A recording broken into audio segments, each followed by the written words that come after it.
Hello student, back video में अपन ने बात की थी एक्सरसाइज 1.2 के बारे में। ठीक है, आज अपन बात करते हैं एक्सरसाइज 1.3 के बारे में। देखो 1.3 के अपने पास फंक्शन से जानने से पहले मैं एक बार फिर से रिवाइंड कर देता हूं कि रिलेशन क्या था। रिलेशन अपने पास मैंने क्या कह दिया कि दो सेट, एक सेट का नाम ए जिसके एलिमेंट का नाम था 1 एंड 2 और एक मैंने कंसीडर कर लिया बी जिसके एलिमेंट का नाम है 3 एंड 4। तो रिलेशन क्या था? रिलेशन आर ए से बी, क्या ए और बी का कार्टेशियन प्रोडक्ट, यही बताया था आपको। तो ए का रिलेशन किसके साथ हो सकता है? 3 के साथ भी। ए का किसके साथ? 4 के साथ भी। ऐसा ही 2 का 3 के साथ भी और 2 का 4 के साथ भी। यही तो था, यही रिलेशन था। या इसको मैं एरो डायग्राम से समझू तो ये मेरे पास ए सेट हो गया और ये सेट हो गया बी। यही है।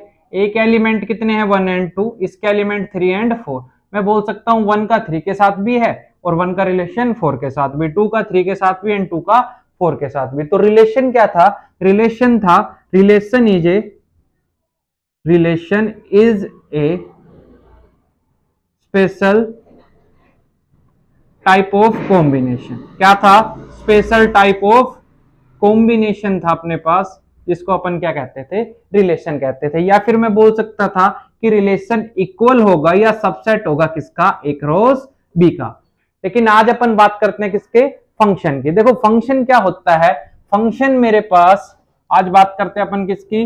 फंक्शन की। तो फंक्शन क्या है? फंक्शन होता है एक स्पेशल टाइप ऑफ रिलेशन। क्या? ए special type of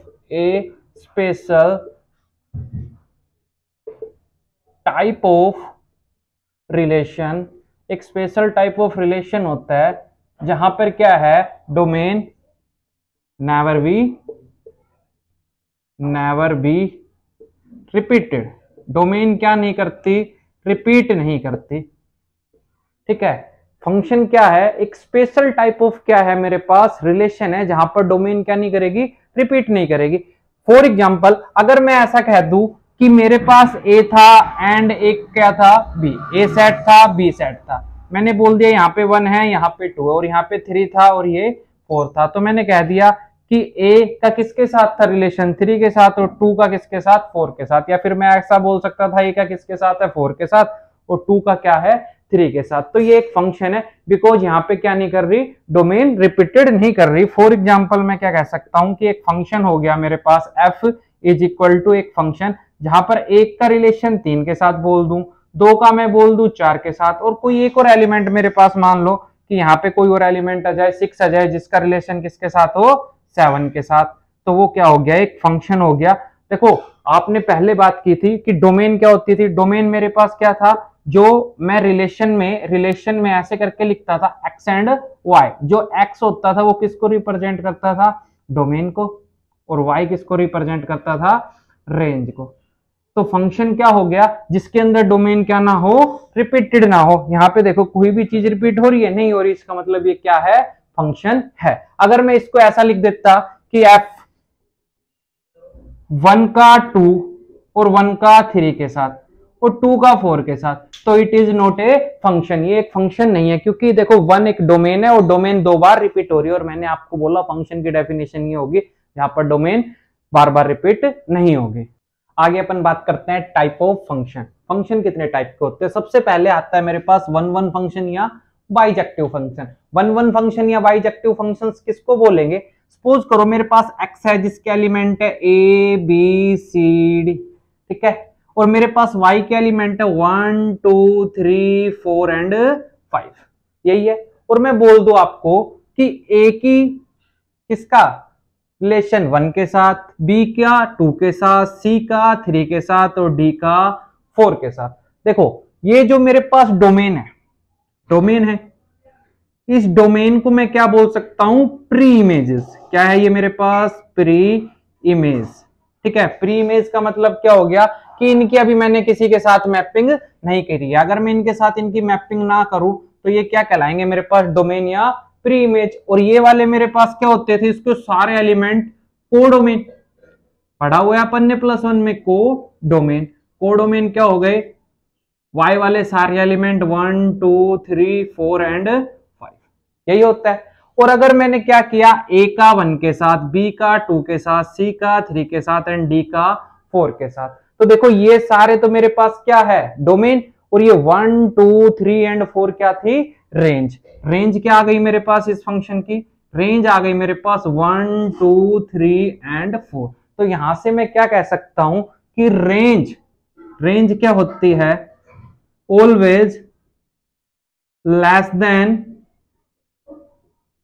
equal to domain. क्या तो वो क्या होगी, छोटी होगी, या डोमेन के less than equal to codomain, codomain से छोटी होगी या कोडोमेन के बराबर होगी, वो क्या होगी अपने पास, रेंज होगी। ठीक है, तो अगर मैंने इसको क्या कहा, 1 1 फंक्शन कब बोला कि ये सारी मेरे पास प्री इमेजेस, और यहां पे इन सारे को क्या बोलूंगा मैं, इमेज। तो हर प्री इमेजेस की एक क्या है, इमेज है, तो वो कैसा फंक्शन है, 1 1 फंक्शन है। अगर मेरे पास इफ fx एक फंक्शन बराबर fy है, तो ये कंडीशन नेसेसरी है, x किसके बराबर होना चाहिए, y के बराबर होना चाहिए, तभी आप उसको क्या बोल सकते हो, 1 1 फंक्शन बोल सकते हो। और अगर आपके पास fx does not equal to fy है, तो इसका मतलब x भी किसके बराबर नहीं होना चाहिए, y के, तभी वो एक कैसा है, 1 1 फंक्शन है। देखो आपकी जो एनसीईआरटी है उसके पैटर्न के अकॉर्डिंग 1 1 फंक्शन को मैं और डिफाइन करता हूं आपके लिए। देखो मेरे पास एक क्या है, x है जिसके एलिमेंट है a b c and d, और एक मेरे पास है y जिसके एलिमेंट है 1 एंड 2। मैं बोल देता हूं a का 1 के साथ, b का 2 के साथ, c का 1 के साथ एंड d का 2 के साथ। इसका मतलब क्या हुआ, इसका मतलब ये हुआ जो फंक्शन एफ ए है उसकी इमेज का नाम क्या है, 1, और जो मेरे पास एफ फंक्शन सी है उसकी भी इमेज का नाम क्या है, 1। इसका मतलब अगर ये बराबर है तो ये भी बराबर होना चाहिए, यही बात है। तो इसका मतलब एफ ए आपका इक्वल है एफ सी के, एफ ए किसके इक्वल, आपका एफ सी के, बट क्या ए बराबर नहीं है सी के, और मैंने कहा था अगर आपका एफ एक्स बराबर एक्स वाई हो तो एक्स बराबर वाई होना चाहिए। ठीक है, बट ये तो इसको सेटिस्फाई नहीं कर रहा, इसका मतलब ये कैसा फंक्शन नहीं है, इट इज नॉट ए 1 1 या इंजेक्टिव फंक्शन। कैसा फंक्शन नहीं है, 1 1 फंक्शन नहीं है। सेकंड फंक्शन की बात करते हैं अपन मैनी वन के बारे में। सेकंड फंक्शन अपने पास क्या है, मैनी वन फंक्शन। देखो जैसे ही नाम से क्लियर है, मैनी वन, मैनी वन का मतलब क्या हो गया कि मेरे पास एक हो गया x एंड एक हो गया y। ठीक है, यहां पे था a b c d और यहाँ पे 1 2 3 एंड 4। मैं बोल देता हूं कि 1 की इमेज का नाम क्या है, a की इमेज का नाम है 1 और a की इमेज का नाम है, भाई मैंने बोल दिया 1 का a के साथ, ठीक है, c का भी 1 के साथ, इसका इसके साथ, ठीक, और ये मैंने 3 ही ले लिया और डी का, ठीक। तो देखो मैनी वन फंक्शन आप किसको बोलोगे, मैनी वन फंक्शन की अगर मैं बात करूं तो जो नाम से ही क्लियर है, मैनी वन फंक्शन एक ऐसा फंक्शन जिसकी एक से ज्यादा क्या हो, प्री इमेजेस हो, एक इमेज की एक से ज्यादा क्या हो, प्री इमेजेस हो। जैसे कि यहाँ पे मेरे पास 1 है, 1 की एक प्री इमेज का नाम है a और एक प्री इमेज का नाम है c, तो ऐसे फंक्शन को अपन क्या बोलेंगे, मैनी वन फंक्शन। एक ऐसा फंक्शन जिसकी एक से ज्यादा क्या हो, प्री इमेजेस हो, उसको अपन बोल देंगे मैनी वन फंक्शन। देखो नेक्स्ट फंक्शन मेरे पास क्या है, नेक्स्ट फंक्शन का मेरे पास नाम है ऑन टू या सब्जेक्टिव फंक्शन। देखो ऑन टू या सब्जेक्टिव फंक्शन क्या कहेंगे, एक ऐसा फंक्शन जिसकी कोडोमेन किसके इक्वल हो, उसकी रेंज के इक्वल हो। एक ऐसा फंक्शन जिसकी कोडोमेन और रेंज क्या हो, इक्वल हो, उसको मैं क्या कह दूंगा, ऑन टू या सब्जेक्टिव। जैसे a हो गया, b, इसके एलिमेंट का नाम है a b c and d, ये 1 2 3 एंड 4। मैं बोल दूं 1 का इसके साथ, b का 4 के साथ, 3 का c का 2 के साथ एंड d का 3 के साथ। तो देखो इसकी जो मेरे पास ये इसकी क्या हो गई, डोमेन, ये क्या हो गए सारे एलिमेंट कोडोमेन। तो इसकी कोडोमेन क्या है, इस फंक्शन की कोडोमेन है, कोडोमेन मेरे पास है इस फंक्शन की, कोडोमेन है मेरे पास क्या, 1 2 3 एंड 4। और रेंज भी क्या है, रेंज भी मेरे पास इस फंक्शन की क्या है, 1 2 3 एंड 4।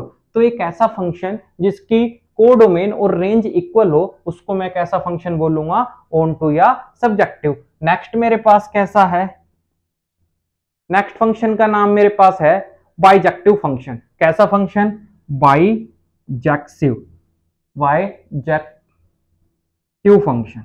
बाइजेक्टिव फंक्शंस किसको बोलोगे, बाइजेक्टिव फंक्शन का मतलब क्या हो गया, बाइजेक्टिव फंक्शन का मतलब हो गया एक ऐसा फंक्शन जो क्या हो, 1 भी हो प्लस ऑन टू भी हो। ऐसा फंक्शन जो मेरे पास 1 भी हो और ऑन टू भी हो, तो उसको मैं क्या बोलूंगा, बाइजेक्टिव। देखो 1 का मतलब क्या हो गया, सबकी एक प्री इमेज, देखो सबकी एक प्री इमेज है, और ऑन टू ये फंक्शन ऑन टू भी है, तो ऐसा फंक्शन जो 1 भी हो और ऑन टू भी हो उसको अपन बोलेंगे बाइजेक्टिव फंक्शन। इस वीडियो में इतना ही, नेक्स्ट वीडियो में अपन बात करेंगे एक्सरसाइज 1.3 के बारे में। आई होप ये वीडियो आपके लिए बड़ी हेल्पफुल होगी।